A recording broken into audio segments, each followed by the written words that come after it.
It's been widely touted that the March 4th election is a two-horse race, and for the first time ever, opinion polls are showing a neck-and-neck contest between the two front-runners. Raila Odinga and his ODM party have previously topped the opinion poll charts, followed by Uhuru Kenyatta.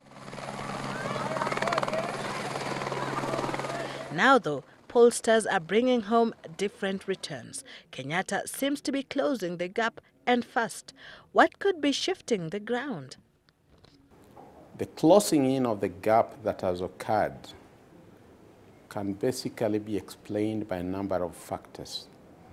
Number one is the calming of nerves that has occurred in Jubilee after they divorced UDF, which went on and formed Amani.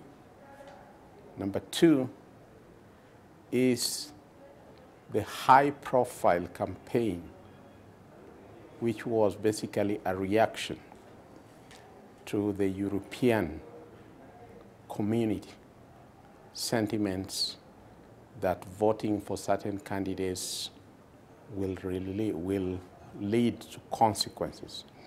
Number three is that CORD had a false start in their nominations, especially in the ODM strongholds. And that has witnessed some sulking within their backyards. We have had some people acting suboptimally and operating underground. And that is Jubilee, in my thinking. So it is not that they are gaining ground, but that their dominance and their schemes regarding bringing people out to vote are beginning to become obvious.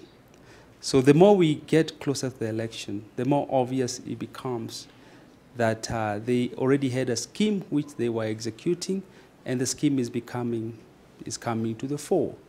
In the case of Raila Odinga, how he gets 44% or 45% in the poll remains a mystery. Political stakes are high for either of the two coalitions, and the political scientists predict that the contest is bound to get tougher as the campaigns enter homestretch. Uhuru and Ruto, bad idea. Raila Odinga, bad idea. And the two are bad because, in my thinking, they're both disparate. Raila is disparate completely. He has to win this election or we'll bury him in the grave of antiquity. Uhuru and Ruto are disparate because if you don't get this election, we are taking them to The Hague. Make no mistake about that. They have no choice but to win. Now, when you have two bad ideas competing against each other, that fight is worse than a fight between a good idea and a bad idea, because the good will always prevail. Now, in this particular case, then, when these two ideas clash, they have absolutely no choice but to mobilize their forces on the ground.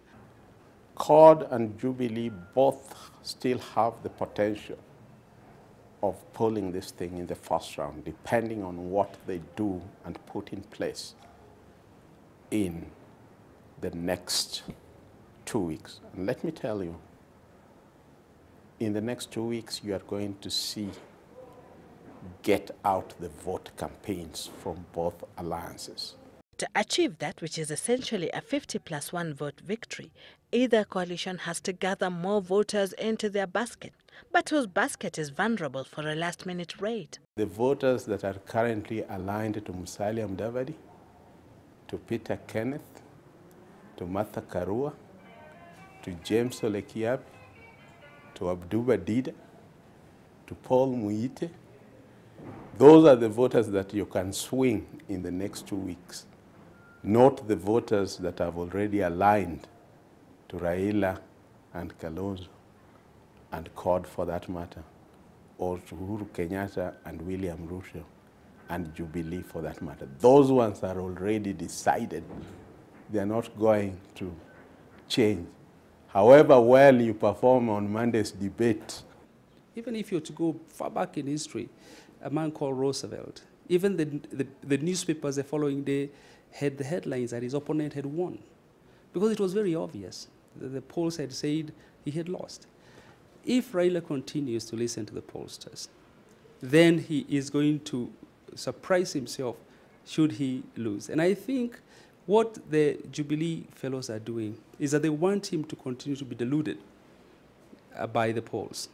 And the more he deludes himself, the better it is for them, because they will spring a surprise. And the principle here is that they must never see you coming. And I think in this particular case, the possibilities of the Jubilee fellows getting this thing round one, my own thinking, I could also be wrong on this. Those possibilities are very high.